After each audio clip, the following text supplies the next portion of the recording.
Hello everyone. तो आज हम पढ़ने वाले हैं क्लास 10 मैथमेटिक्स एक्सरसाइज 3.2। तो एक्सरसाइज 3.2 पढ़ने के पहले अगर आपने एक्सरसाइज 3.1 का वीडियो नहीं देखा है तो पहले उसको जाकर देखें, ठीक है। तो आपको डिस्क्रिप्शन में लिंक मिल जाएगा। तो वहाँ पर हमने क्या क्या पढ़ा। तो वहाँ पर हमने सबसे पहले पढ़ा लीनियर इक्वेशंस इन टू वेरिएबल हम किसे कहते हैं। उसके बाद हमने उसकी जनरल फॉर्म देखी। उसके बाद हमने क्या किया, उसके सॉल्यूशंस देखे, उसके सॉल्यूशन का मतलब क्या होता है और उसके कितने सॉल्यूशंस होते हैं, ठीक है। उसके बाद हमने उसका ग्राफिकल रिप्रेजेंटेशन किया। अब वहां पर हमने कुछ क्वेश्चंस भी किए थे, जैसे कि एक्सरसाइज 3.1 का जो क्वेश्चन नंबर 1 था, उसमें कहा गया था हमसे कि जो आफ्ताब और उसकी डॉटर है उनकी एज पता करनी थी हमें। तो हम क्या करते हैं, जो हमें पता नहीं होता उसको मान लेते हैं। तो आफ्ताब और उसकी डॉटर की एज को हमने एक्स और वाई मान लिया था।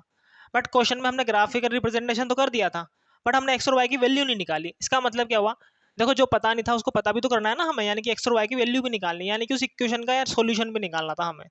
तो यहाँ पर हम क्या सीखने वाले हैं कि जो हमें पेयर मिला था वहाँ पे, उसका सॉल्यूशन हम कैसे निकालते हैं और सॉल्यूशन का मतलब होता क्या है, ठीक है। तो इसको समझने के लिए एक एग्जांपल ले लेते हैं। फॉर एग्जांपल के लिए मान लेते हैं हमने एक इक्वेशन ले ली 2x प्लस का 3y इक्वल टू 6, और दूसरी इक्वेशन है 3x माइनस का 4y इक्वल टू 9। ये एक पेयर दिया हुआ है हमें, ठीक है ना। ये हो गया पेयर ऑफ लीनियर इक्वेशन। अब इसके सॉल्यूशन का मतलब क्या। तो सॉल्यूशन का मतलब सिंपल सा है कि एक्स और वाई की ऐसी वैल्यू जो इन दोनों इक्वेशंस को सेटिस्फाई करे, यानी कि इस पेयर को सेटिस्फाई करे, उसको हम कहेंगे इस पेयर का सॉल्यूशन, ठीक है। तो एक्स और वाई की वैल्यू, अब ऐसी वैल्यू कैसे पता करें, तो रख रख के चेक करना पड़ेगा ना। तो रख के चेक करो। तो अगर हम मान लेते हैं, अगर हम एक्स की वैल्यू 3 रखें और वाई की वैल्यू 0 रखें तो क्या मिलेगा, देखें।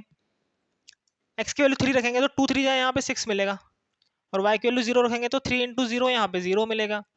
तो 6 प्लस 0 कितना मिलेगा, 6 मिलेगा। यानी कि ये जो वैल्यू है वो इस इक्वेशन को तो सेटिस्फाई कर रही है। इसमें रखें तो यहाँ पे एक्स वैल्यू 3, तो 3 3 जा 9 मिल गया। 4 इंटू 0 यहाँ पे 0, तो 9 माइनस 0 9 आएगा, नहीं आएगा, आ गया। यानी कि ये जो वैल्यू है वो इसको भी सेटिस्फाई कर रही है। इसका मतलब हम कह सकते हैं कि 3,0 इस पेयर का एक सॉल्यूशन होगा, ठीक है ना। पेयर ऑफ लीनियर इक्वेशंस का एक सॉल्यूशन होगा। अब यहाँ पर तो मुझे पता था इसलिए मैंने रख दिया कि 3 और 0 आएगा, बट आपको थोड़ी पता है, ठीक है ना। तो इसका कोई ना कोई मेथड तो होना चाहिए ना जिससे हम पता कर सके कि सॉल्यूशन क्या होगा, ठीक है। तो इसके काफी सारे मेथड्स हैं। जो सबसे पहला मेथड हम पढ़ने वाले हैं वो है ग्राफिकल मेथड। उसके बाद हम पढ़ेंगे सब्स्टिट्यूशन मेथड, उसके बाद एलिमिनेशन, उसके बाद क्रॉस मल्टीप्लिकेशन मेथड पढ़ने वाले हैं, ठीक है। तो ये जो चारों मेथड है उनको हम एक एक एक्सरसाइज में पढ़ेंगे। तो ये जो सबसे पहली जो एक्सरसाइज 3.2 उसके अंदर हम पढ़ेंगे ग्राफिकल मेथड। तो शुरू करते हैं, ठीक है। तो जो सबसे पहला मेथड है वो है ग्राफिकल मेथड। तो ग्राफिकल मेथड से हम किसी भी पेयर ऑफ लीनियर इक्वेशन का सॉल्यूशन कैसे निकालते हैं। तो उसके लिए सबसे पहले दो इक्वेशंस ले लेते हैं, ठीक है। तो आपको पता होगा कि जो linear equation in two variable है उसकी जनरल फॉर्म क्या होती है। तो हम ऐसे लिखते हैं उसको a x plus b y plus का सी इक्वल टू 0, ठीक है। इसी तरीके से हमें एक और इक्वेशन लेनी है, तो वापस से ए एक्स प्लस का बी वाई प्लस का सी इक्वल टू 0, ठीक है। इन दोनों इक्वेशंस को मिला के क्या बन गया, एक पेयर बन गया। ऐसे करते हैं ना, ठीक है। अब यहाँ पर क्योंकि दोनों इक्वेशंस अलग अलग होनी चाहिए ना, दोनों ही तो सेम होगी ना, a x plus b y plus c equal to 0, तो इनको अलग अलग यानी कि डिफरेंट डिफरेंट बताने के लिए हमने इसको a1 b1 और c1 मान लिया, और इसको हमने a2 b2 और c2 मान लिया, ठीक है ना। अब ये दो डिफरेंट डिफरेंट इक्वेशंस हैं, ठीक है। और इसका नामकरण भी कर देता है। इसको तो हम मान लेते हैं L1 और इसको हम मान लेते हैं L2। अब एक्सरसाइज 3.1 में हमने ये भी देखा था कि जब हम इस इक्वेशन का ग्राफ ड्रॉ करते हैं तो हमें एक स्ट्रेट लाइन मिलती है। क्या मिलती है, स्ट्रेट लाइन। तो मान लेते हैं हमने इसका ग्राफ ड्रॉ किया, ग्राफिकल मेथड पढ़ रहे हैं तो ग्राफ तो ड्रॉ करना पड़ेगा। और मान लेते हैं हमें एक स्ट्रेट लाइन मिल गई इस तरीके से, ठीक है। ये किसका ग्राफ है, L1 का। इसी तरीके से हमने L2 का भी ग्राफ ड्रॉ किया और उससे भी हमें एक स्ट्रेट लाइन मिल गई। मान लेते हैं वो स्ट्रेट लाइन L1 को क्या कर रहा है, इंटरसेक्ट कर रही है किसी पॉइंट पर। अब देखो सॉल्यूशन का मतलब क्या होता है। तो हमने देखा था कि इस इक्वेशन का सॉल्यूशन यानी कि इस लाइन पर जितने भी पॉइंट्स हैं वो L1 के सॉल्यूशन होंगे ना। हमने देखा था ये चीज। मान लेते हैं यहाँ पे कोई पॉइंट है, यहाँ पर कोई पॉइंट है, यहाँ पर कोई पॉइंट है। तो ये जितने भी पॉइंट्स हैं वो L1 पर हैं, इसका मतलब ये सब L1 के सॉल्यूशन है, यानी कि L1 को सेटिस्फाई करेंगे। इसी तरीके से अगर हम कोई पॉइंट लेते हैं L2 के ऊपर, तो ये जितने भी पॉइंट्स है वो L2 के ऊपर है, इसका मतलब ये सब L2 को सेटिस्फाई करेंगे। अब हमें क्या चाहिए, एक ऐसा पॉइंट जो L1 और L2 दोनों को सेटिस्फाई करे, इसका मतलब वो दोनों लाइन पर होना चाहिए। तो ऐसा कौन सा पॉइंट है जो दोनों लाइन पर है? देखो ये वाला जो पॉइंट है ये इन दोनों लाइंस का कॉमन पॉइंट आ रहा है, नहीं आ रहा? और कॉमन पॉइंट है इसलिए ये L1 पर भी आ रहा है और L2 पर भी आ रहा है। इसका मतलब ये L1 को भी सेटिस्फाई करेगा और L2 को भी सेटिस्फाई करेगा। तो इस पॉइंट्स के जो कोऑर्डिनेट्स हैं वहां से हमें इसका एक सॉल्यूशन मिल जाएगा। ठीक है, क्यों मिलेगा? क्योंकि ये दोनों पर आ रहा है। तो ग्राफिकल मेथड से सॉल्यूशंस निकालने के लिए हमें क्या चेक करना होगा? हमें कुछ चेक नहीं करना, हमें केवल कॉमन पॉइंट्स देखने हैं कि कॉमन पॉइंट्स कितने हैं। क्या देखना है? Common points. तो जितने ज्यादा कॉमन पॉइंट्स होंगे उतने ही सॉल्यूशन होंगे। ठीक है, अब यहाँ पर कॉमन पॉइंट कितने हैं? देखो सबसे पहले तो ये जो लाइन है वो इंटरसेक्ट कर रही है ना, इसका मतलब हम इसको ऐसे लिख सकते हैं, इंटरसेक्टिंग लाइंस। ठीक है, और जब भी लाइंस एक दूसरे को इंटरसेक्ट करती है तो ओनली एक ही कॉमन पॉइंट मिलता है, यानी कि इंटरसेक्टिंग पॉइंट। इसका मतलब यहाँ पर कितने सॉल्यूशंस मिलेंगे? ओनली वन सॉल्यूशन मिलेगा। और ओनली वन सॉल्यूशन जब भी मिलता है उसी को हम ऐसे भी लिख सकते हैं कि यूनिक सॉल्यूशन मिलेगा। ठीक है ना, यूनिक का मतलब क्या होता है कि ओनली वन सॉल्यूशन मिल रहा है। ठीक है, अब मान लेते हैं, अब जरूरी तो है नहीं ना कि जो L1 और L2 है वो एक दूसरे को इंटरसेक्ट ही करे। ऐसा भी तो हो सकता है कि दोनों एक दूसरे को इंटरसेक्ट ही ना करे। जैसे कि मान लेते हैं ऐसा होता, ये L1 होगी और ये L2 हो गई, ये L1 और ये L2। तो ऐसा भी हो सकता है कि दो लाइन से एक दूसरे को पैरेलल हो। कौन सी कंडीशन है ये? पैरेलल। अब देखो पैरेलल लाइन के केस में क्या होता है, यहाँ पर हमें कॉमन पॉइंट मिलेगा या नहीं मिलेगा। देखो अगर ये पॉइंट इसके ऊपर है तो ये इस पर तो नहीं हो सकता ना, यानी कि इस पर होगा तो इस पर नहीं होगा, और अगर इस पर लेंगे तो इस पर नहीं मिलेगा। इसका मतलब यहाँ पर एक भी कॉमन पॉइंट नहीं मिलेगा, और एक भी कॉमन पॉइंट नहीं है इसका मतलब यहाँ पर एक भी सॉल्यूशन नहीं है। तो what we can say no solution. ठीक है,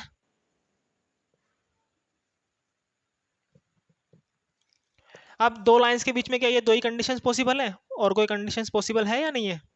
देखो ऐसा भी हो सकता है कि एक लाइन ये L1 है और L2 भी इसी के ऊपर है, यानी कि जो दोनों लाइंस है वो एक दूसरे को कोइंसाइड कर रही है। ये L2 भी इसी के ऊपर है। ठीक है, ये L2 हो गई। तो L1 और L2 एक दूसरे के ऊपर चढ़ी हुई है, इसको हम कहते हैं कोइंसाइड्स। क्या कहते हैं? कोइंसिडेंट लाइन भी कहते हैं, या कोइंसिडेंट लाइन, या फिर कोइंसाइड कर रही है लाइन, ऐसे भी कह सकते हैं। ठीक है, अब जब भी लाइंस कोइंसाइड करती है तो कितने कॉमन कॉमन पॉइंट्स मिलेंगे? देखो मान लेते हैं कोई पॉइंट है यहाँ पर, तो ये L1 पर है या नहीं है? L1 पर भी है और L2 पर भी है, तो एक कॉमन पॉइंट मिल गया। ऐसे कोई दूसरा पॉइंट ले सकते हैं यहाँ पे, देखो ये भी L1 पर भी आ रहा है, L2 पर भी आ रहा है, ऐसे तीसरा भी ले सकते हैं। तो ऐसे कितने पॉइंट्स ले सकते हैं हम? देखो यहाँ तो हमने जो पॉइंट्स है वो काफी दूर दूर बनाए हैं, बट इनको हम और ज्यादा पास पास बनाएंगे तो कितने पॉइंट मिलेंगे? देखो यहाँ पर हमें इनफाइनाइट पॉइंट्स मिल जाएंगे, इनफाइनाइट कॉमन पॉइंट्स, यानी कि इनफाइनाइट सॉल्यूशंस मिल जाएंगे। तो यहाँ पर कितने सॉल्यूशन मिल गए? इनफाइनाइट। ठीक है,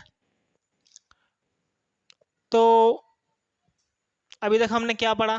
देखो सबसे पहले ग्राफिकल मेथड से किसी भी लीनियर पेयर का सॉल्यूशन निकालना है तो क्या करना है? सबसे पहले हमें उसका ग्राफ ड्रॉ करना है। ग्राफ ड्रॉ करने के बाद हमें चेक करना है कि लाइन इंटरसेक्ट करती है, पैरेलल है या कोइंसिडेंटल है। अगर जो लाइन से वो इंटरसेक्ट करती है तो हमें एक कॉमन पॉइंट मिलेगा, यानी कि एक सॉल्यूशन मिलेगा, उसी को हम यूनिक सॉल्यूशन में बोलते हैं।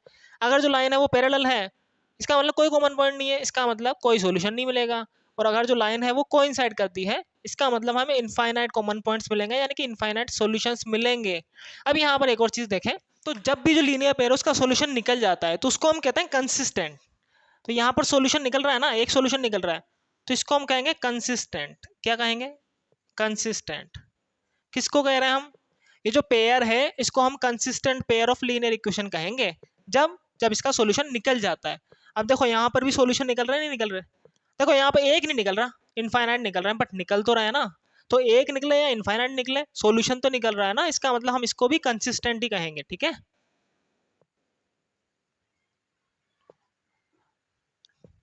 अब यहाँ पर सॉल्यूशन नहीं निकल रहा, तो जब सॉल्यूशन नहीं निकलता तो उसको हम कहते हैं इनकंसिस्टेंट। ठीक है, अब जब भी हम किसी लीनियर पेयर का सॉल्यूशन निकालते हैं तो सॉल्यूशन हमें केवल इसी कंडीशन में निकालना होता है जब जो लाइन है वो एक दूसरे को इंटरसेक्ट करती है।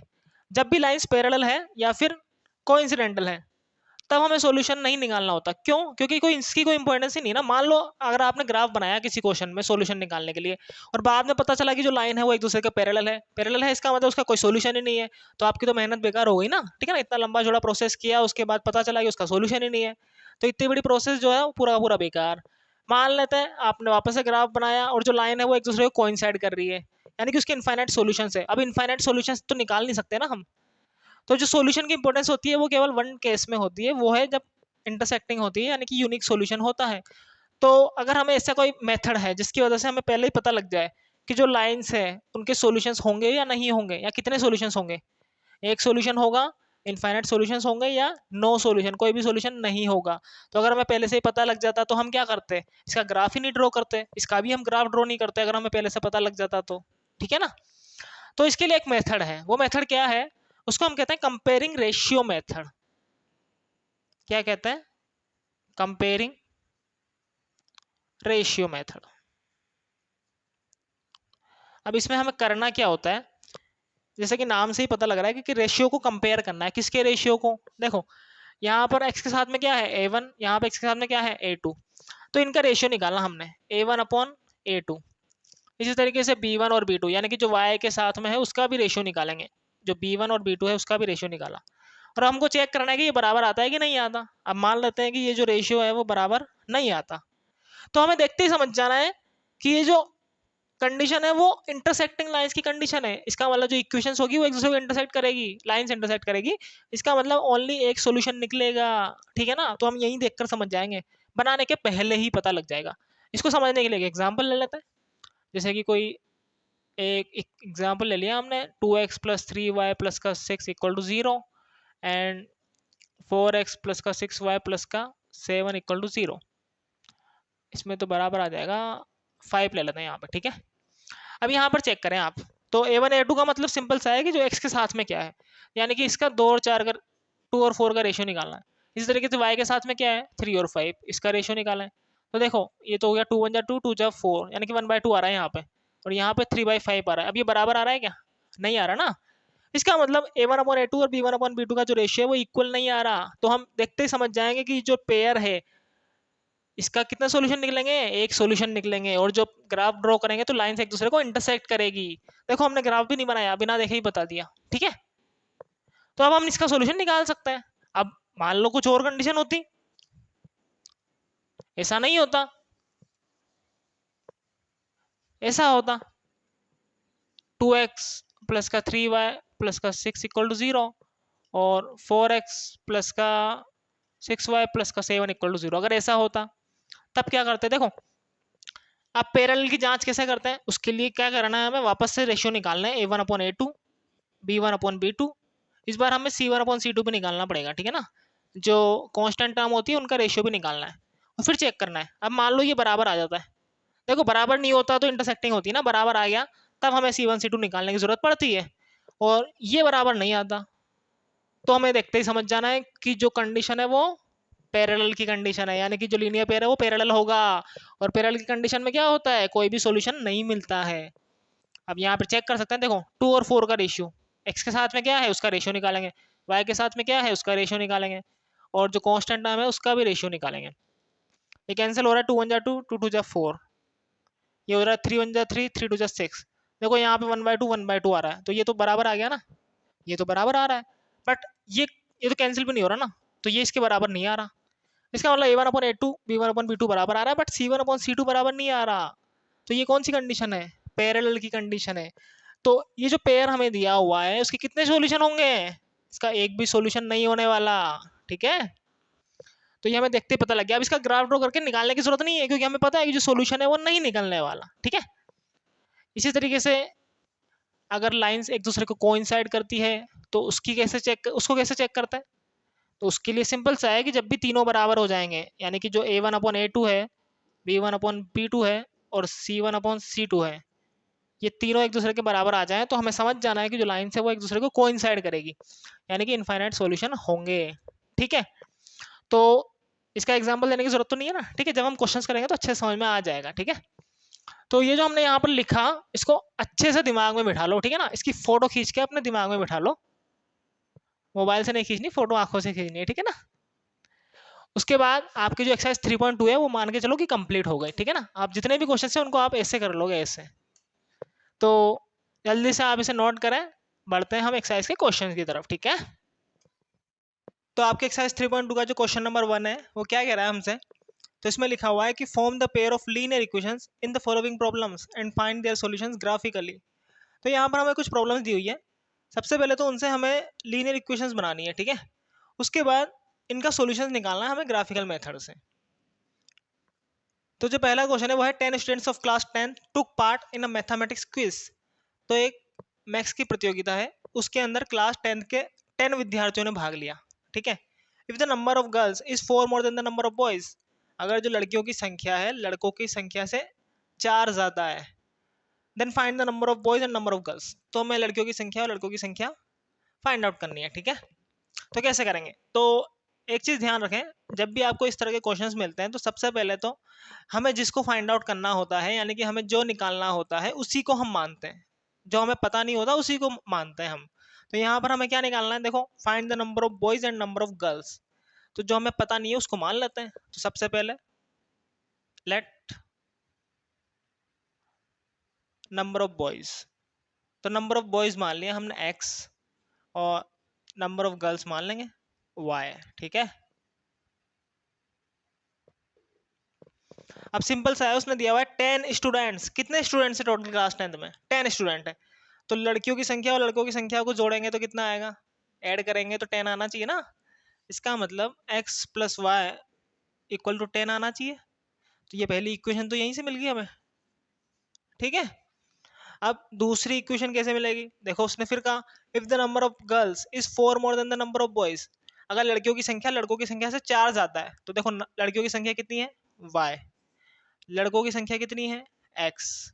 अब ये इससे कितना ज्यादा है, 4 ज्यादा है ना, तो x प्लस 4, यानी कि अगर लड़कों की संख्या में हम 4 ऐड कर दें तो वो लड़कियों की संख्या के इक्वल आना चाहिए था, तो हमने कर दिया इसको equal. x plus 4 will be equal to y, ठीक है। तो ये हो गया इक्वेशन नंबर 2। अब दो इक्वेशंस मिल गई, इसका ग्राफ बनाना है हमें, तो सबसे पहले इसके सॉल्यूशंस निकालें। सो फॉर इक्वेशन 1, तो इक्वेशन 1 के लिए सबसे पहले टेबल बनाएंगे, ठीक है। आपको पता ही है क्या करते हैं, यहाँ पर x की वैल्यू रखेंगे, यहाँ पे y की रखेंगे। तो अगर हम x की वैल्यू 0 रखें तो देखो ये वाला पार्ट तो 0 हो जाएगा, तो y इक्वल टू 10 मिलेगा हमें। इसी तरीके से अगर हम y की वैल्यू 0 रखें तो ये वाला पार्ट 0, x इक्वल टू 10 मिलेगा। तो यहाँ से हमें कौन सा पॉइंट मिलेगा, 0,10, और यहाँ से हमें मिलेगा 10,0। तो ये 2 पॉइंट्स मिल गए, ठीक है। इसी तरीके से इक्वेशन नंबर 2 के लिए भी निकालना है। फॉर इक्वेशन 2,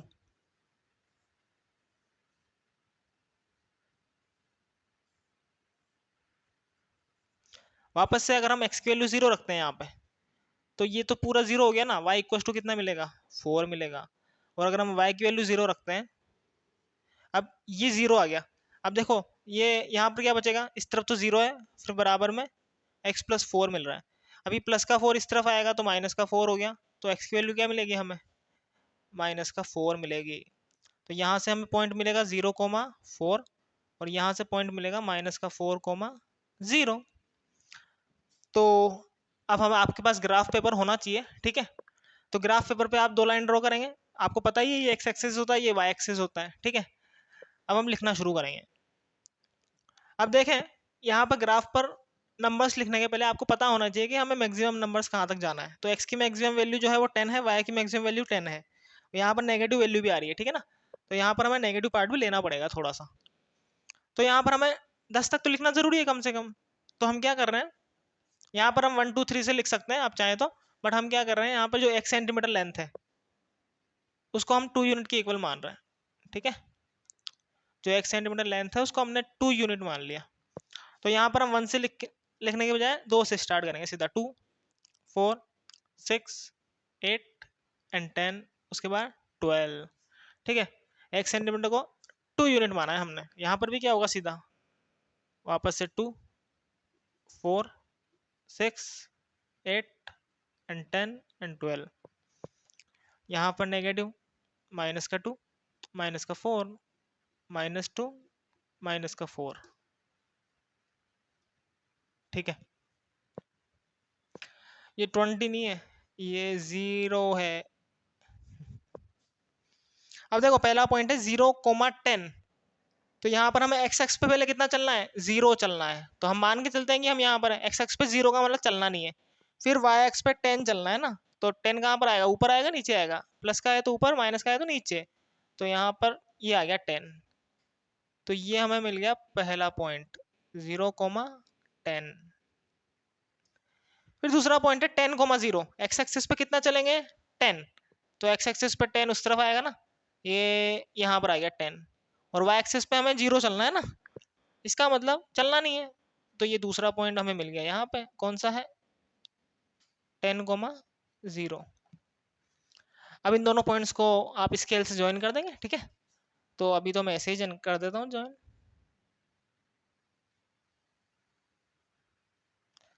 थोड़ा सा टेढ़ा हो गया। तो ये कौन सी लाइन का ग्राफ है, x plus y equal to 10 का ग्राफ है। अब यहाँ पर हमें बनाना है 0,4, तो x एक्सिस पे 0 और y एक्सिस पे 4। तो हम मान के चलेंगे यहाँ पे x एक्सिस पे 0, इसका मतलब चलना नहीं है, और y एक्सिस पे 4, यानी कि यहाँ पर आ गए हम। तो 0,4, फिर वापस -4,0, x एक्सिस पे -4 और y एक्सिस पे 0, 0 का मतलब वापस से चलना नहीं है। तो ये दूसरा पॉइंट मिल गया, -4,0। ठीक है, अब इन दोनों पॉइंट्स को ज्वाइन करें।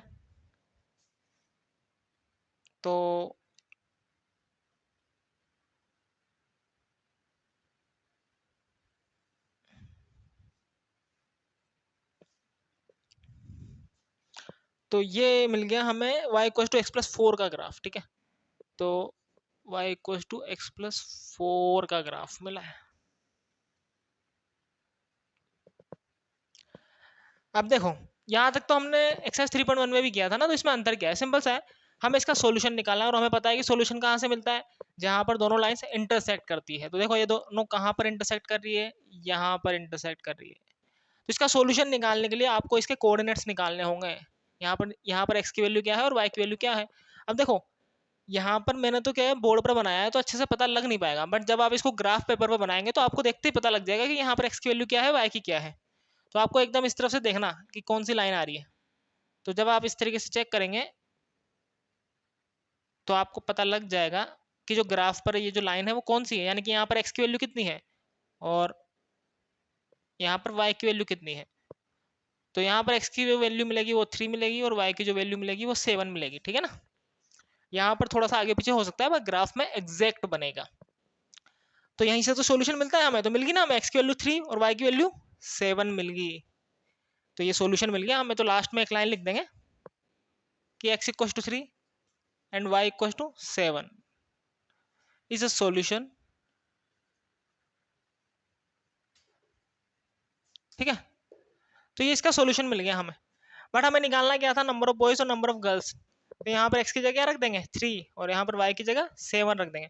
तो आप इसके बाद एक लाइन लिख सकते हैं, ठीक है ना, लास्ट में लिख देंगे हेंस जो नंबर ऑफ बॉयज है, नंबर ऑफ बॉयज वो मिल जाएगा हमें, एक्स की जगह 3 आ गया और नंबर ऑफ गर्ल्स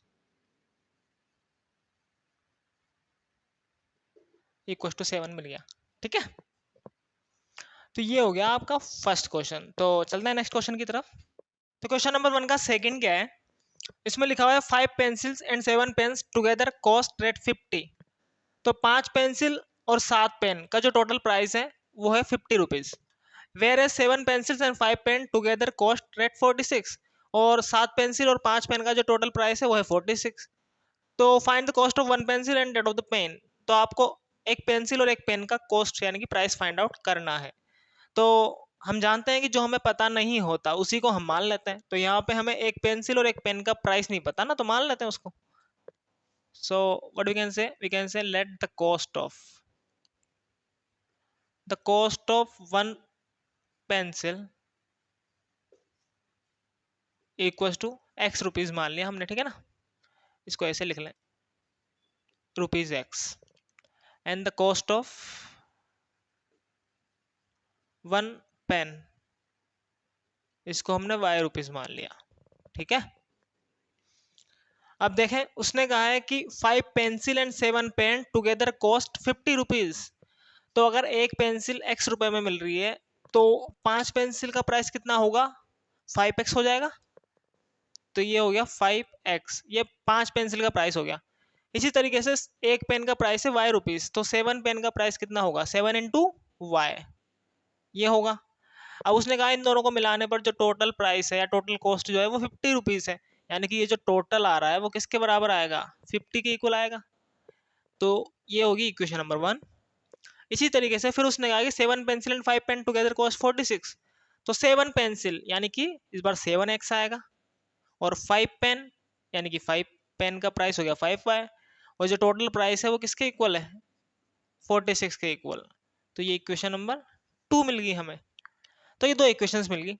अब इसका ग्राफ ड्रॉ करने के लिए इनका सॉल्यूशंस निकालना है हमें, तो पहले इक्वेशन 1 का निकालें। फॉर इक्वेशन 1 तो इसके लिए हम क्या कर सकते हैं,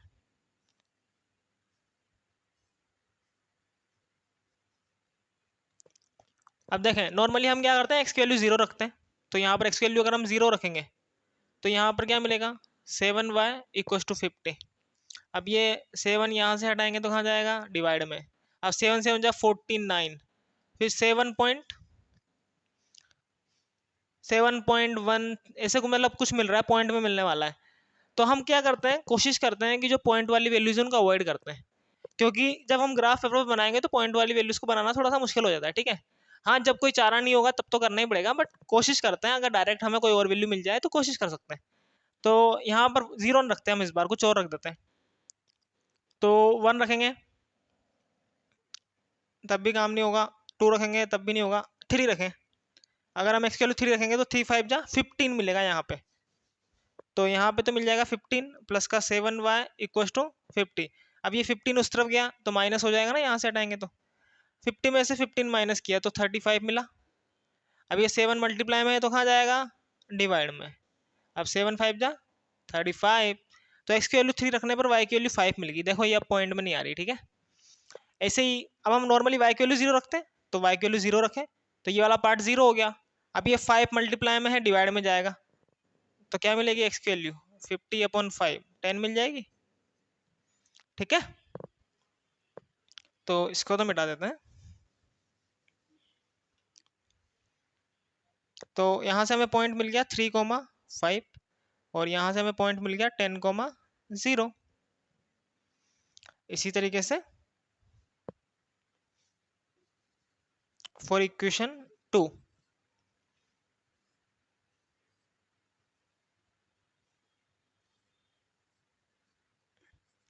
अब यहाँ पर भी अगर हम एक्स की वैल्यू 0 रखेंगे तो देखो वापस से 46/5 आएगा, वापस से पॉइंट में वैल्यू आएगी। तो कुछ और रख के देखें, तो यहाँ पर भी देखो 1 रखेंगे तब भी पॉइंट में आएगा, 2 रखेंगे तब भी पॉइंट में आएगा, 3 रखें तो ये 3 7 जा 21 आएगा। एक्स की वैल्यू 3 रखेंगे तो 3 7 जा 21 प्लस का 5y = 46। अब ये प्लस का 21 उस तरफ गया तो माइनस हो गया, 46 में से 21 माइनस करेंगे तो 6 में से 1 गया 5, 4 में से 2 गया 2, 25 आ रहा है। अब ये 5 कहाँ जाएगा, डिवाइड में, तो 5 5 जा 25। तो y की वैल्यू 5 मिल गई हमें। ठीक है, अब कुछ और रखें, अगर हम 4 रखें 5 रखें, अगर हम y की वैल्यू 0 रखेंगे तब भी यहाँ पर पॉइंट में मिलने वाला है हमें, तो क्या करें। तो जब कुछ और देखो कुछ और पॉसिबल नहीं है तो फिर 0 ही रख दो, क्या करोगे, x की वैल्यू 0 रख दो। तो यहाँ पे 0 रखेंगे तो ये वाला पार्ट 0 हो जाएगा ना। अब ये मिलेगा 5y = 46। अब ये 5 यहाँ से हटाएंगे तो कहाँ जाएगा, डिवाइड में, डिवाइड करो इसको। तो 5 9 जा 45, फिर पॉइंट लगा के 1 0 लगाएंगे तो 10 मिल जाएगा हमें, एंड 5 2 जा 10। तो y की वैल्यू मिल जाएगी हमें 9.2। ठीक है, अब यहाँ से जो पॉइंट मिल रहा है वो है 3,5, और यहाँ से जो पॉइंट मिल रहा है वो है 0,9.2। तो बनाए ना, देखो अब हमें पता है जो x की मैक्सिमम वैल्यू है वो है 10, और y की मैक्सिमम वैल्यू भी ऑलमोस्ट 10 के इक्वल ही आ रही है। ठीक है, और बाकी इसमें नेगेटिव वैल्यूज है नहीं, तो हमने नेगेटिव वाला पार्ट जो है वो काफ़ी छोटा लिया है। हमने जो पॉजिटिव पार्ट है वो 10 तक ले लिया है, ठीक है। तो अब हम ये पॉइंट बना सकते हैं 3,5 कहाँ पर होगा, देखो मान के चले यहाँ पर एक्स की वैल्यू 3, तो 1 2 3 और वाई की वैल्यू 5, तो 5 कहाँ पर आएगा, ऊपर की तरफ, तो 1 2 3 4 5 ये यहाँ पर आ गए, ठीक है। एक चीज ध्यान रखें, हम पॉइंट को इस तरीके से बना सकते हैं, ठीक है, और इस तरीके से भी बना सकते हैं। हमने क्या किया, पॉइंट के ऊपर सर्किल बना दिया थोड़ा सा, ऐसा इसलिए क्योंकि क्या है काफी छोटा पॉइंट हो जाता है तो ढंग से विजिबल नहीं होता, तो हम उसके ऊपर सर्किल बना देते हैं तो ये विजिबल अच्छा हो जाता है, ठीक है। तो अभी मैं यहाँ पर पॉइंट को ऐसे बना रहा हूँ, तो ये जो पहला पॉइंट है वो है 3,5,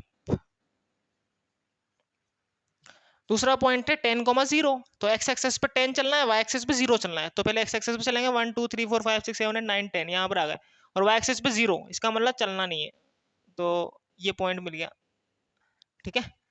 ये कौन सा पॉइंट है, 10,0। अब इन दोनों पॉइंट्स को मिलाएं, तो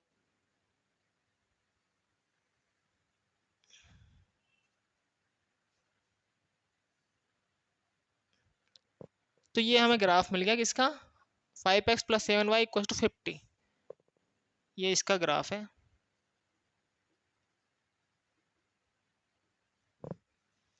इसी तरीके से 3,5, देखो ये वाला पॉइंट तो सेम टू सेम पॉइंट है ना, तो ये तो पहले से बना हुआ है। दूसरा पॉइंट है 0,9.2, ये 9.2 है, तो एक्स एक्सिस पे 0 चलना है यानी कि यही रहना है, और वाई एक्सिस पे 9.2, तो वाई एक्सिस पे 1 2 3 4 5 6 7 8 9, अब 9.2 यहाँ पर आएगा, ठीक है ना, थोड़ा सा ऊपर, तो ये यहाँ पे बना दिया। देखिए यहाँ पर तो एग्जैक्टली बनाना पॉसिबल नहीं है, बट ग्राफ पेपर पे ये जो एक बॉक्स होता है उसके अंदर छोटी छोटी लाइनें होती है, तो वहां से आप 9 के बाद 9.1 9.2 ऐसे काउंट कर सकते हैं, तो वहां पर आसानी से बन जाता है ये। अब इसको इससे मिलाना है,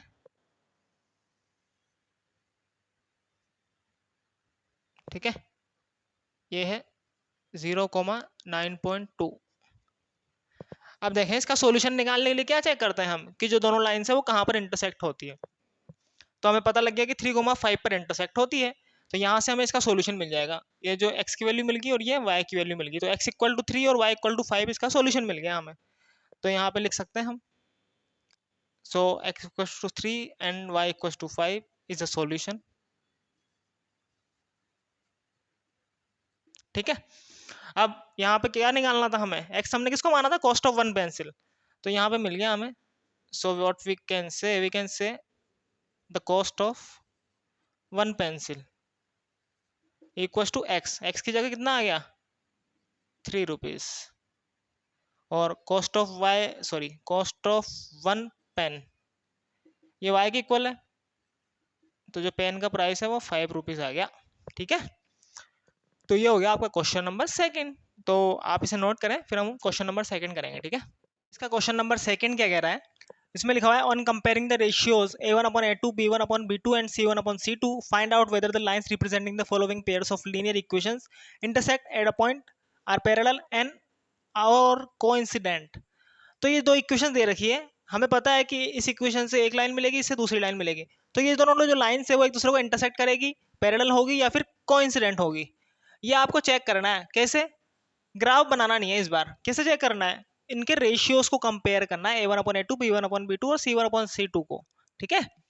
तो आपको पता है कि क्या करना है, सबसे पहले a1/a2 निकालें, तो a1/a2, अब देखें a1 और a2 का मतलब क्या है, यहाँ पर x के साथ में क्या है 5 है, यहाँ पर x के साथ में क्या है 7 है, तो ये आ गया 5/7, ठीक है। इसी तरीके से b1/b2 निकाल सकते हैं, b1 b2 क्या होते हैं, जो y के साथ होते हैं, y के साथ कितना है -4, यहाँ पे y के साथ कितना है 6 है, तो ये कैंसिल हो रहा है, देखो 2 2 2 जा 4 2 3 जा 6, तो ये माइनस का 2/3 मिल गया। अब देखें यहाँ से देख के हम बता सकते हैं कि ये बराबर होंगे या नहीं होंगे, तो a1/a2 और b1/b2 बराबर आ रहे हैं या नहीं आ रहे, ये 5/7 है, ये -2/3 है, तो ऑब्वियसली ये बराबर नहीं है। और जब भी a1/a2 b1/b2 बराबर नहीं होते तो लाइंस इंटरसेक्ट करती है ना एक दूसरे को, तो क्या लिख सकते हैं हम, इंटरसेक्टिंग लाइंस, ठीक है ना, यहाँ सी भी लिखना है, हाँ। तो ये हो गया पहला। दूसरा निकाला है, तो देखा यहाँ पर भी वापस हमें a1/a2 निकालना है। अब a1 a2 क्या मतलब होता है, x के साथ में क्या है 9, यहाँ पर x के साथ में क्या है 18। अब ये 9 1 जा 9, 9 2 जा 18, 1/2 मिल गया। इसी तरीके से b1/b2 निकाला है। देखो यहाँ पर 3 है, यहाँ पर 6 है, तो 3/6। ये 3 1 जा 3, 3 2 जा 6, तो ये तो 1/2 आ रहा है, ये भी 1/2 मिल रहा है। अब देखें a1/a2 और b1/b2 बराबर आ रहा है। जब ये इक्वल आता है तब हमें c1 c2 निकालना पड़ता है। तो c1 c2 भी निकाला है। यहाँ पर आ रहा है 12, यहाँ पर आ रहा है 24।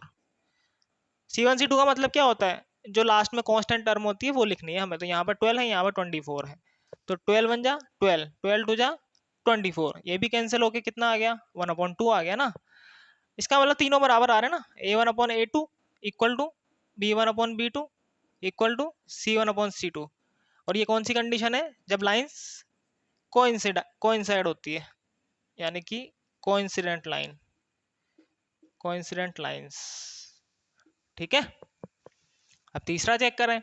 देखो यहाँ पर a1/a2 वापस से x के साथ में 6 है, यहाँ पर x के साथ में 2 है। अब ये कैंसिल हो रहा है, 2 3 जा 6, तो यहाँ पर तो 3 मिल गया हमें।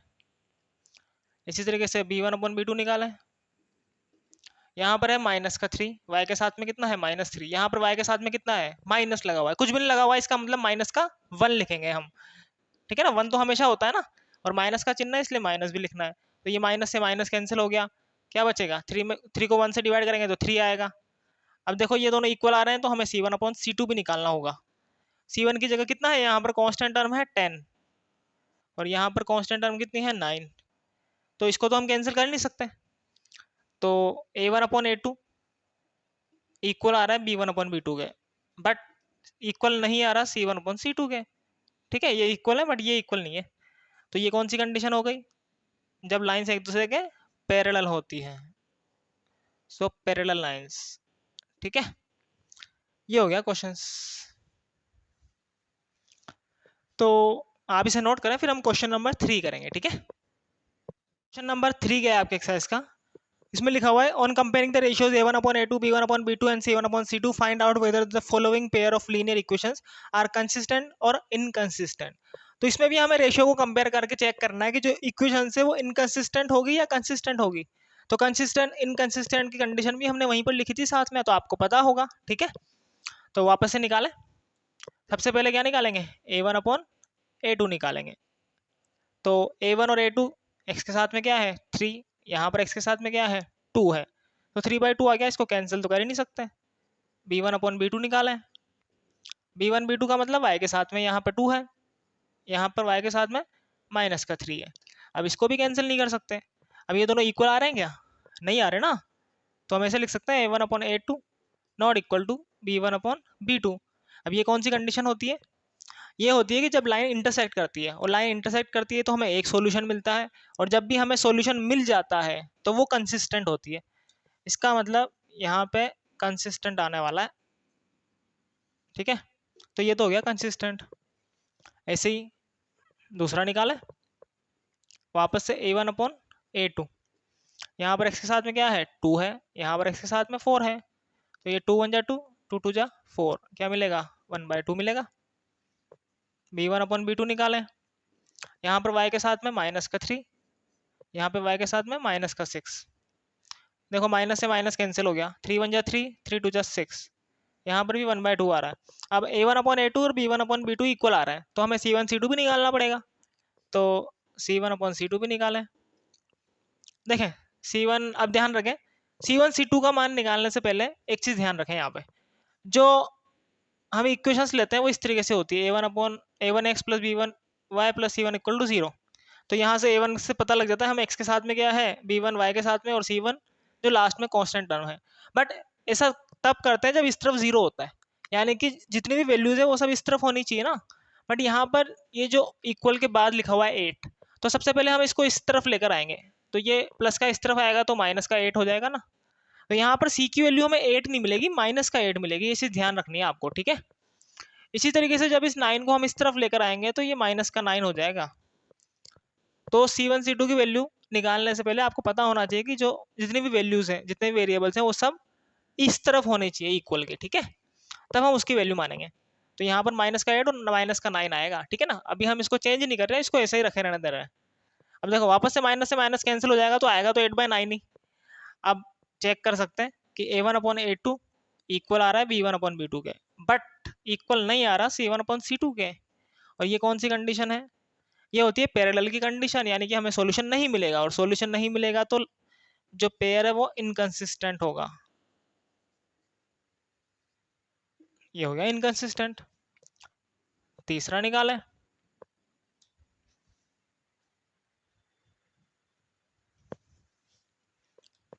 वापस से a1/a2। देखो यहाँ a1 की जगह x के साथ में कितना है 3/2, तो ये 3/2 आ गया पूरा का पूरा। यहाँ x के साथ में कितना है 9 है। अब देखें जब भी इस तरीके से होता है तो यहाँ ऊपर की तरफ जो नीचे होता है वो तो यहाँ पे जाके मल्टीप्लाई हो जाता है, ठीक है। ये जो 2 है वो नीचे जाके मल्टीप्लाई हो जाएगा, तो कितना मिलेगा हमें 3/2 इंटू 9। अभी कैंसिल हो रहा है, देखो 3 1 जा 3, 3 3 जा 9, ऊपर बचा 1, नीचे 3 2 जा 6 बचा, ठीक है। ऐसे ही b1/b2 निकालें। यहाँ b1 के यानी कि y के साथ कितना है 5/3, और b2 मतलब y के साथ कितना है -10। वापस से ये नीचे जाके मल्टीप्लाई हो जाएगा ना नीचे वाला, तो ये आ गया 3 इंटू -10। अब ये भी कैंसिल हो रहा है, 5 1 जा 5, 5 2 जा 10, तो ऊपर तो 1 बचा, यहाँ नीचे माइनस, और 3 2 जा 6 आ रहा है। अब देखो ये दोनों इक्वल आ रहे हैं कि नहीं आ रहे? ये 1/6 है, ये माइनस का 1/6 है, तो ये दोनों इक्वल नहीं है। तो a1/a2 not equal to b1/b2। और ऐसा कब होता है? जब जो इक्वेशन है वो कंसिस्टेंट होती है, ठीक है ना। जो हमने कंडीशंस लिखाई थी वो आपको पता होना चाहिए, वरना ये क्वेश्चंस नहीं कर पाओगे, ठीक है। तो इसके फोर्थ और फिफ्थ क्वेश्चन आप कर लेंगे, जो थर्ड है उसके फोर्थ और फिफ्थ आप कर सकते हैं, ठीक है। तो आप इसे नोट करें, उसके बाद हम नेक्स्ट क्वेश्चन करेंगे। क्वेश्चन नंबर 4 क्या है आपके एक्सरसाइज का? इसमें लिखा हुआ है which of the following pairs of linear equations are consistent और inconsistent, if consistent obtain the solution graphically. तो आपको चेक करना है कि यहाँ पर जो पेयर ऑफ लीनियर इक्वेशंस दिए हुए हैं उनमें से कौन सा कंसिस्टेंट है और कौन सा इनकंसिस्टेंट है, और अगर वो कंसिस्टेंट है तो आपको सॉल्यूशन भी फाइंड आउट करना है ग्राफिकल मेथड से, ठीक है। अभी तक हमने एक ही मेथड पढ़ा है ग्राफिकली, तो अभी तक उसी से करेंगे, ठीक है। तो शुरू करते हैं। सबसे पहले तो आपको चेक करना होगा, तो चेक करने के लिए आपको पता है क्या करना है, a1/a2 b1/b2 और c1/c2 के माध्यम से हम चेक करते हैं ना। तो निकालें, सबसे पहले a1/a2 निकालें। यहाँ पर a1 का मतलब x के साथ में क्या है, कुछ भी नहीं है तो 1 लिख सकते हैं। x के साथ में क्या है 2 है, तो a1/a2 मिल गया 1/2। b1/b2 निकालें। b1 b2 क्या होते हैं y के साथ में, यहाँ y के साथ में क्या है कुछ नहीं है, इसका मतलब 1 है। यहाँ पर y के साथ क्या है 2 है, तो a1/a2 और b1/b2 इक्वल आ रहे हैं। इक्वल आते हैं तो हमें c1/c2 भी निकालना पड़ता है, तो c1/c2 भी निकालें। अब देखो c1 क्या होता है, तो c1 फाइंड आउट करने के लिए पहले हमें प्लस का 5 को इस तरफ लाना होता है ना, क्योंकि हमें इस तरफ 0 चाहिए। तो ये प्लस का 5 इस तरफ आएगा तो माइनस का 5 आ जाएगा। इसी तरीके से ये प्लस का 10 इस तरफ आएगा तो माइनस का 10 हो जाएगा। वापस से माइनस कैंसिल, 5 1 जा 5, 5 2 जा 10, तो 1/2 मिल गया। तो ये तीनों इक्वल आ रहे हैं नहीं आ रहे? आ रहे हैं। तो हम लिख सकते हैं कि a1/a2 equal to b1/b2 equal to c1/c2। अब ये कौन सी कंडीशन है? देखो ये कंडीशन होती है जब लाइन एक दूसरे को कोइंसाइड करती है, और जब भी लाइन कोइंसाइड करती है तब कितने सॉल्यूशन होते हैं? इनफाइनाइट सॉल्यूशंस होते हैं, इनफाइनाइट सॉल्यूशंस होते हैं। और इनफाइनाइट सॉल्यूशन यानी कि सॉल्यूशन निकल रहा है ना, तो उसको भी हम कंसिस्टेंट की कैटेगरी में रखते हैं, तो ये कंसिस्टेंट ही आ रहा है। अब ध्यान रखें, वैसे तो उसने कहा है कि ये जो कंसिस्टेंट है अगर, तो आपको सॉल्यूशन फाइंड आउट करना है, बट यहाँ पर हमें करना जरूरी नहीं है। क्यों? क्योंकि हमने कहा था जो एग्जाम में क्वेश्चंस आते हैं उनमें नॉर्मली क्या होता है, जो यूनिक सॉल्यूशन होते हैं ना, जहाँ पर इंटरसेक्ट करती है लाइन, इस तरह के क्वेश्चंस आते हैं। तो आपको इनफाइनाइट सॉल्यूशंस वाला कोई क्वेश्चन नहीं मिलेगा। तो यहाँ पर हमें करना जरूरी नहीं है ग्राफिकल मेथड से सोल्व, क्योंकि ग्राफिकल मेथड से हम सोल्व कर भी नहीं सकते। कितने सॉल्यूशंस हैं यहाँ पे? इनफाइनाइट सॉल्यूशंस है, तो हम इनफाइनाइट सॉल्यूशंस तो फाइंड आउट नहीं कर सकते ना, तो इसलिए हम इसको यहीं पर छोड़ देंगे, ठीक है। दूसरा चेक करें, यहाँ पर लिखा हुआ है a1/a2 क्या मिलेगा, देखो यहाँ पर x के साथ में 1 है, यहाँ पर x के साथ में 3 है, तो 1/3 मिल गया। b1/b2, यहाँ y के साथ में कितना है, कुछ नहीं लिखा हुआ तो 1 लिख सकते हैं, बट माइनस का आएगा क्योंकि यहाँ माइनस का चिन्ह है। यहाँ y के साथ में कितना है, -3। अब देखें ये दोनों इक्वल आ रहे हैं क्या, नहीं आ रहे, ये तो कट रहा है ना, माइनस से माइनस कैंसिल हो गया, तो ये भी 1/3, ये भी 1/3, अभी तो इक्वल आ रहा है, इसका मतलब c1/c2 भी निकालना होगा। यहाँ पर c1 ये प्लस का 8 उस तरफ जाएगा तो माइनस का 8, ये प्लस का 16 उस तरफ जाएगा तो माइनस का 16, वापस माइनस से माइनस कैंसिल, 8 1 जा 8, 8 2 जा 16, तो ये भी 1/2 मिला। अब देखें ये दोनों इक्वल आ रहे हैं बट ये इसके इक्वल नहीं आ रहा, तो ये कौन सी कंडीशन है, a1/a2 equal to b1/b2 but not equal to c1/c2। अब ये जो कंडीशन है वो है पैरेलल लाइंस की, यानी कि पैरेलल लाइंस में कितने सॉल्यूशंस होते हैं, कोई भी सॉल्यूशन नहीं होता, तो ये तो हो गया इनकंसिस्टेंट। और अगर इनकंसिस्टेंट है तो आपको कुछ करना ही नहीं है, सॉल्यूशन निकलेगा ही नहीं, तो कैसे निकालोगे, ठीक है। तीसरा देखें, वापस से निकालें, a1/a2, यहाँ x के साथ में 2 है, यहाँ x के साथ में 4 है, ये 2 1 जा 2, 2 2 जा 4, तो 1/2 मिला। b1/b2 निकालें, यहाँ पे y के साथ में 1 है, यहाँ y के साथ में -2 है। अब देखें a1/a2 आ रहा है 1/2, b1/b2 आ रहा है -1/2, इसको ऐसे लिख सकते हैं ना हम, -1/2, यानी कि ये इक्वल नहीं आ रहा है, तो हमें c1/c2 निकालने की जरूरत है ही नहीं। और ये कौन सी कंडीशन होती है, जब लाइंस इंटरसेक्ट करती है, यानी कि ये तो कंसिस्टेंट हो गया ना। अब उसने कहा था जब कंसिस्टेंट है तो आपको सॉल्यूशन फाइंड आउट करना है, और यहाँ पर तो यूनिक सॉल्यूशन मिलेगा तो हमें फाइंड आउट करना पड़ेगा, ठीक है। तो इन दोनों को तो मैं मिटा रहा हूँ, ठीक है, आप चाहें तो नोट कर लें। तो तीसरे का सॉल्यूशन निकालने के लिए हमें इसका ग्राफ ड्रॉ करना है, और ग्राफ ड्रॉ करने के लिए क्या करेंगे, हम इसको नंबर 1 और इसको नंबर 2 मान लेते हैं, ठीक है।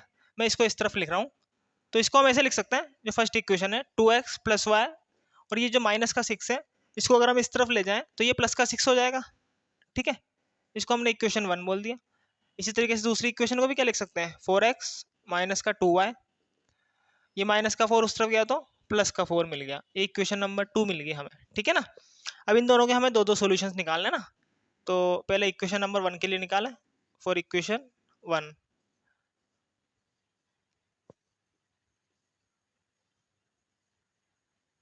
ये x ये y।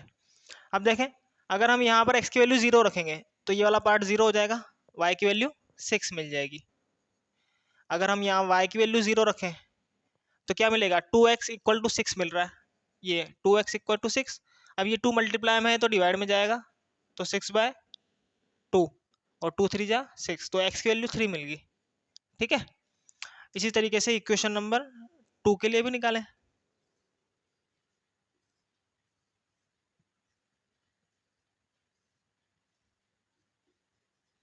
अब अगर हम यहाँ पर x की वैल्यू 0 रखें तो ये वाला पार्ट 0 हो जाएगा, -2y = 4 मिलेगा। अब ये माइनस का 2 मल्टीप्लाई में है तो कहाँ जाएगा, डिवाइड में। अब ये 2 2 जा 4, और ये जो माइनस है इसको हम ऊपर लिख सकते हैं, तो y की वैल्यू -2 मिल गई अगर हम x की वैल्यू 0 रखते हैं तो। अब अगर हम y की वैल्यू 0 रखते हैं तो ये वाला पार्ट 0 हो जाएगा, तो 4x = 4 मिलेगा। अब ये 4 मल्टीप्लाई में है तो कहाँ जाएगा, यहाँ से हटाएंगे तो डिवाइड में, 4 1 जा 4, तो x की वैल्यू 1 मिल गई हमें, ठीक है। तो ये दो सॉल्यूशंस निकल गए। तो यहाँ से कौन सा पॉइंट मिल रहा है, 0,6, और यहाँ से पॉइंट मिल रहा है 3,0, यहाँ से मिल रहा है 0, -2, और यहाँ से मिलेगा हमें 1,0। तो इसको लिखें पहले, इसको मिटा देते हैं, ठीक है।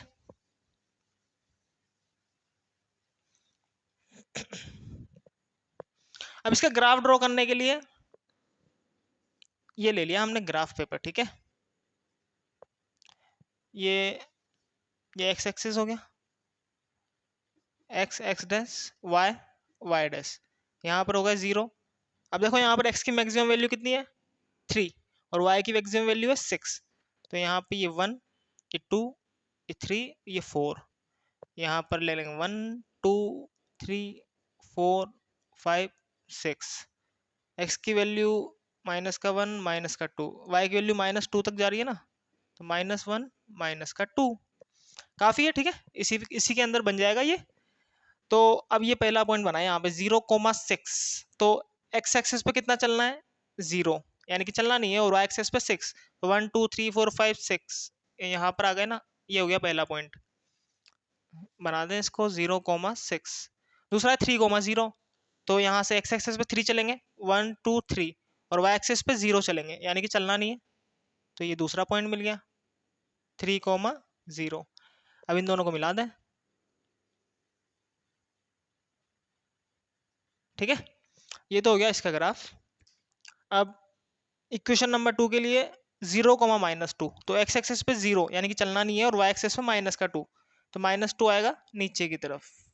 तो ये हो गया पहला पॉइंट, ये हो गया 0,-2। दूसरा पॉइंट है 1,0, तो एक्स एक्सेस पे 1 और वाई एक्सेस पे 0, इसका मतलब चलना नहीं है, तो ये पॉइंट मिल गया। अब इसको मिलाएं,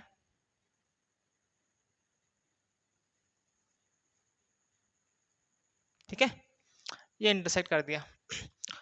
तो यहाँ पे लिख लेंगे ये कौन सी क्वेश्चन का ग्राफ है, ये इसका ग्राफ है, 2x + y = 6 का ग्राफ है, और ये जो दूसरा वाला है ये इसका ग्राफ है 4x - 2y = 4, ठीक है।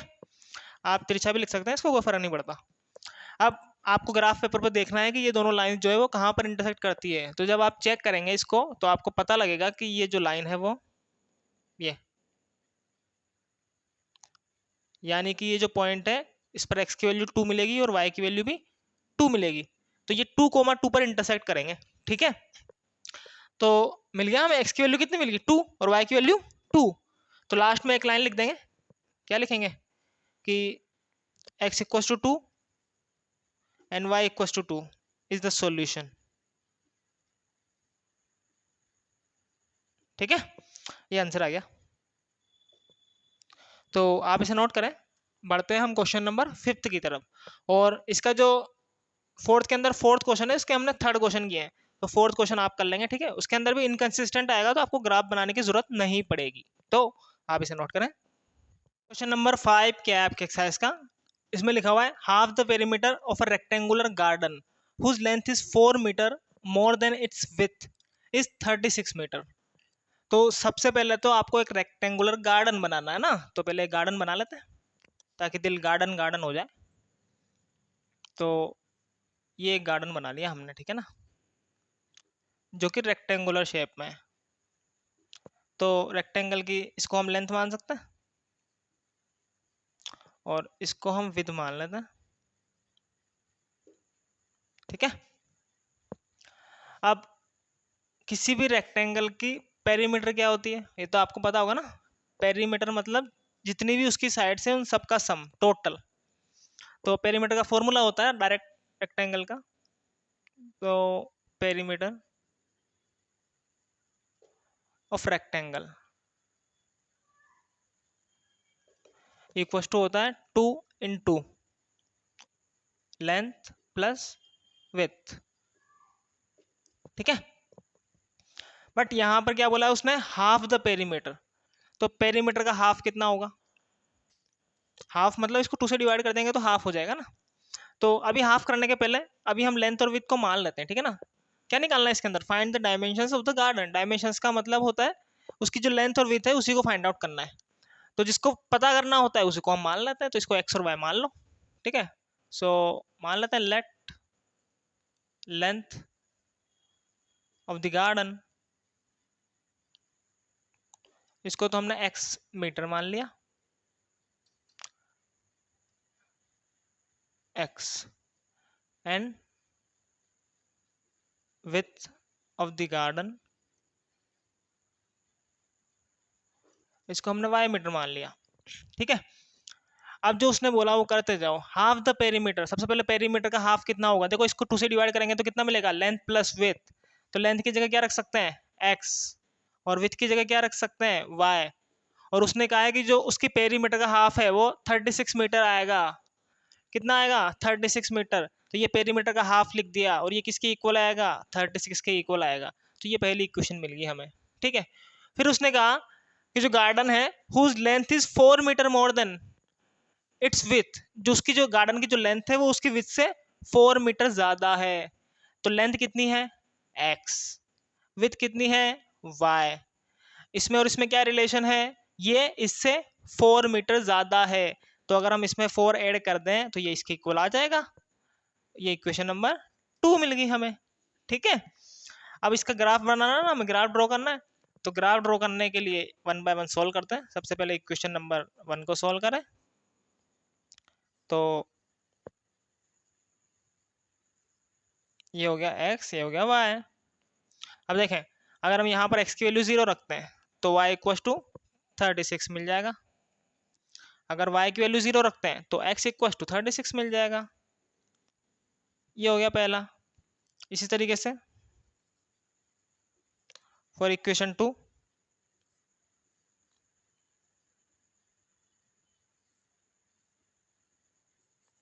अगर हम इसमें x की वैल्यू 0 रखेंगे तो ये वाला पार्ट 0 क्या मिलेगा, 0 इक्व टू वाई प्लस 4। अब ये y की वैल्यू निकालनी है तो ये प्लस का 4 इस तरफ आएगा तो माइनस का 4 हो गया। तो y की वैल्यू माइनस का 4 मिल जाएगी जब x की वैल्यू 0 रखेंगे। इसी तरीके से अगर हम y की वैल्यू 0 रखेंगे तो x इक्व टू 4 मिल गया डायरेक्ट ही। ठीक है, तो ये सॉल्यूशंस मिल गए इसके। अब इसको तो हटा देते हैं।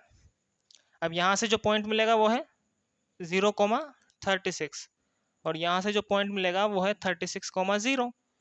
यहाँ से मिलेगा हमें 0, माइनस का 4, और यहाँ से मिलेगा हमें 4,0। ठीक है, तो अब हमें इसको ग्राफ पेपर पर ड्रॉ करना है। अब ग्राफ पर ड्रॉ करने के पहले हम क्या देखते हैं कि यहाँ पर x की मैक्सिमम वैल्यू कितनी है, y की मैक्सिमम वैल्यू कितनी है, तो 36। तो हमें ग्राफ पेपर पर 36 पॉइंट्स तो होने ही चाहिए हमारे पास बनाने के लिए। ठीक है, तो माइनस में -4 तक जा रहा है, तो अब 36 तो होते नहीं ना। तो उसके लिए क्या करें, हमें स्केल लेना होगा यहाँ पे। तो मान लेते हैं हमने यहाँ पर क्या किया, जो 1 सेंटीमीटर जो लेंथ है, जो ग्राफ पेपर में जो एक बॉक्स होता है उसकी लेंथ 1 सेंटीमीटर होती है। तो 1 सेंटीमीटर को हम यहाँ पर क्या कर रहे हैं 4 यूनिट के इक्वल ले रहे हैं। ठीक है, बट यहाँ पर यूनिट क्या है, मीटर में दिया हुआ है ना, तो यहाँ पर हम मीटर लिख रहे हैं। 1 सेंटीमीटर को हमने 4 मीटर के इक्वल मान लिया। अब हम कहाँ से स्टार्ट करेंगे, देखो ये तो हो गया x एक्सेस, ये हो गया y एक्सेस। अब हम सीधा 4 से स्टार्ट कर सकते हैं। ये हो गया 4, 8, 12, 16, 20, 24, 28, 32, 36 और 40। ठीक है, इसी तरीके से ऊपर भी चलेंगे। ये 4, 8, 12, 16, 20, 24, 28, 32, 36 एंड 40। और नेगेटिव में माइनस का 4, यहाँ पे माइनस का 8 आएगा, ये माइनस का 4 और ये माइनस का 8। ठीक है, तो जितनी भी वैल्यूज जरूरत थी वो सब हमने बना दी। ये ओ थोड़ा यहाँ लिखे हैं। अब हम ये पॉइंट्स यहाँ पर बना सकते हैं। सबसे पहला पॉइंट है 0,36। तो x एक्सिस पे 0 चलना है ना, और y एक्सिस पे 36, तो 36 ऊपर की तरफ। ये पहला पॉइंट मिल गया 0,36। दूसरा पॉइंट है 36,0, तो x एक्सिस पे 36 और y एक्सिस पे 0। तो x एक्सिस पे 36 मिल गया यहाँ पे, और y एक्सिस पे 0, इसका मतलब चलना नहीं है। तो ये दूसरा पॉइंट मिल गया 36,0। अब इन दोनों पॉइंट्स को ज्वाइन करना है ना, तो कर दो।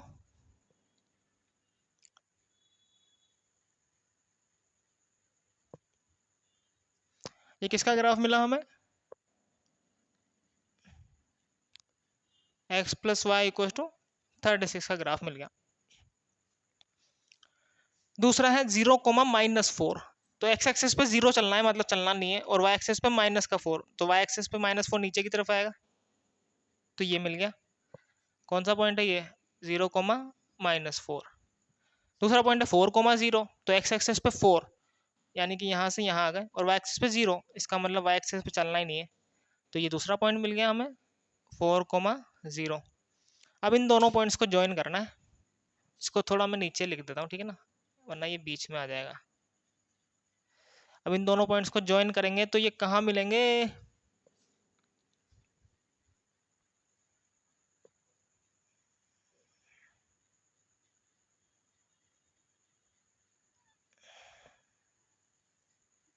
टेढ़ा चला गया।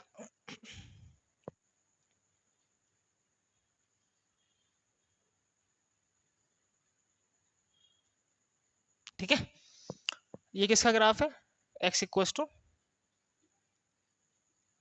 y+4 का ग्राफ है।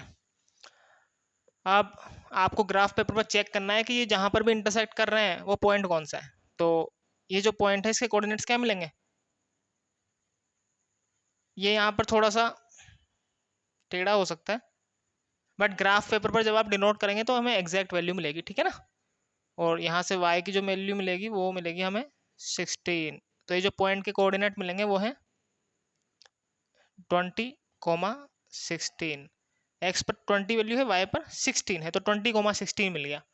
तो ये सॉल्यूशन मिल जाएगा हमें। यहाँ से क्या लिख सकते हैं, so we can say x equals to 16 और y equals to 14, sorry x equals to 20 and y equals to 16 is the solution. ठीक है, बट हमें किसके किसकी वैल्यू निकालनी थी, हमें डायमेंशंस फाइंड आउट करनी थी, यानी कि लेंथ और विड्थ फाइंड आउट करनी है ना। तो लेंथ को हमने x माना था, तो लेंथ क्या मिल गया हमें, हेंस जो लेंथ है वो x है और x की वैल्यू 20 मिल गई, यानी कि लेंथ तो मिल गई हमें 20 मीटर, और जो विड्थ है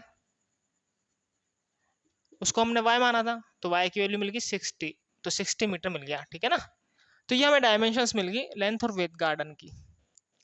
तो ये हो गया आपका क्वेश्चन नंबर 5, तो आप इसे नोट करें।